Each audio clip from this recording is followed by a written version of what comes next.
Hi, welcome back to Stage Makeup with me, Charlene Gross. For this next section, we're going to start talking about special effects. I will like to warn everyone that when you're looking for your images for your morgue, many of these images can be triggering and not pleasant to look at. We always want to work for primary resources. Other people's makeups will show us really good ways to do it, but in order to get the most realistic looking injuries and wounds, we want to be working from real ones. So be careful what you look for and think ahead. Give yourself the time and the space to see the images and prepare yourself. Another good way to find images that you know are going to be primary resources are to look for medical resources. Use words like contusions. Be smart. If you think it looks like a fake injury, it might be. So be aware of your sources. And another great resource is your own body. If you happen to get an injury, take a photo of it. So use your own injuries that you have. If you happen to get a bruise, take a photo of it.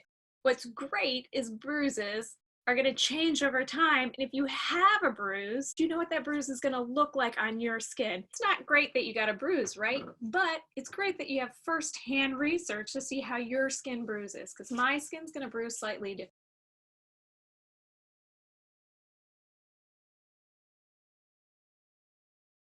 Grab yourself some baby wipes or a damp washcloth so you can clean off all this goo and blood and all the other good fake stuff we're going to be using in a moment. And let's get started. The first Charlene secret tip. So if you grab one of your makeup wedges and pull off that top portion, because that top portion, if you rip it, see all those gray edges? They're less smooth and even, which is key to this, right? Bruising is not an even thing. Some nice uneven things are going to help you a lot. So I'm going to grab any of those hard corners. I'm just going to tear off. But you do want a nice uneven one. You want to work from an image, right? So what I have is my image up on my screen, and I believe I looked for bruising and contusions. Use your arm, you can use your leg, you can use your shoulder, wherever you want that impact to hit. Bruises are also going to look different, right, when they happen. So a fresher bruise is going to be red and look angry because it's like just hit you, right? So it's going to be red and really a little more vibrant. On your palette, you're going to use that slightly redder one. Wedge, I'm charging it up. I'm choosing a place on my arm. I know I want it about this big, like maybe I just gave blood 2 or 3 days ago. You can see how nice and uneven that is. Grabbing my wedge and pulling in my corners a little bit. Don't want to over blend yet because I'm going to put some other colors on there. So I start with my red. That first layer, you're going to give yourself a bigger surface to work from. Then I'm going to go in and use a little bit of that misty violet, right? So this is a bruise that's spread a little bit. This may be a day or two old. So I'm going to take a little bit of that misty violet and go to that inside a little bit. Not the whole thing. You want to make it feel not even. So you have the big impact, that one, and then my favorite color, telling you, for bruises, you can't beat this goldenrod color. That's usually a sign that's a slightly older bruise. Going back to my image, take a brush. I'm looking for where the vein is in my arm.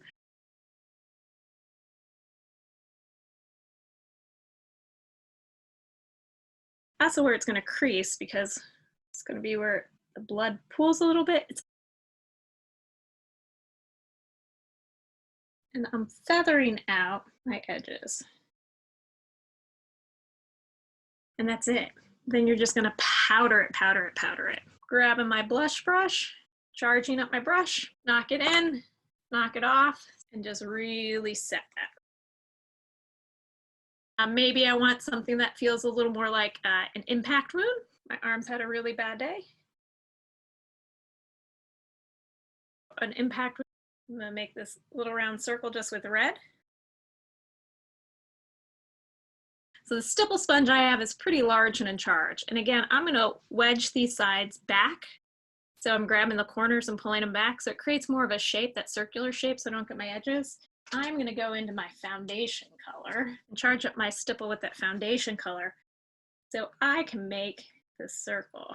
Don't overwork it. Either lay in your red and stipple your color in or just stipple your red on. For this one, since it's so specific around those outer edges, I'm just going to go and work those outer edges. I'm charging up my brush with that misty violet color.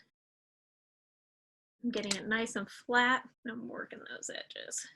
Not so worried about that edge being all the way around, right? I don't want it an even color all the way around. I'm laying a little bit in. And again, I'm not being super even about it. I'm just going in to lay those colors in really quick. Then I'm gonna grab my wedge. I'm just gonna smear. I'm just smearing back and forth. Grabbing a brush.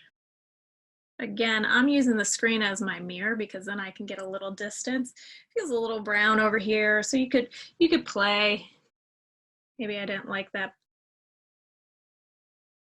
And it kind of fuzzes out because the way your skin. So it looks like I got hit by a baseball. If you want to do one that's older like this one, you could start with that yellow first. Charge up a yellow area.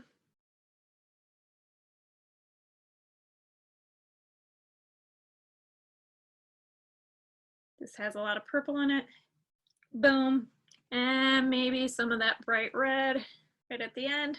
Boom. Lay those colors in. Then I'm going to go with my stipple, find a clean spot, and stipple some of that color right on. I think I want to do that yellow first, the darker red, and then stipple bright red on. And then you can go back and forth. When in doubt, just leave it alone and move on. I just want a little more. Boom. Actually, so bruises are really easy to do. Again, you're going to go in, powder them all down so they stay where you want them to stay. I'm going to use a little cold cream because just like your face, oh, that guy looks bad, right? Oof. I'm using cold cream to emulsify the makeup. My damp cloth to pull off that cold cream. And then I'm going to wash my arm with some soap and water. So then I'm ready to go for my next application.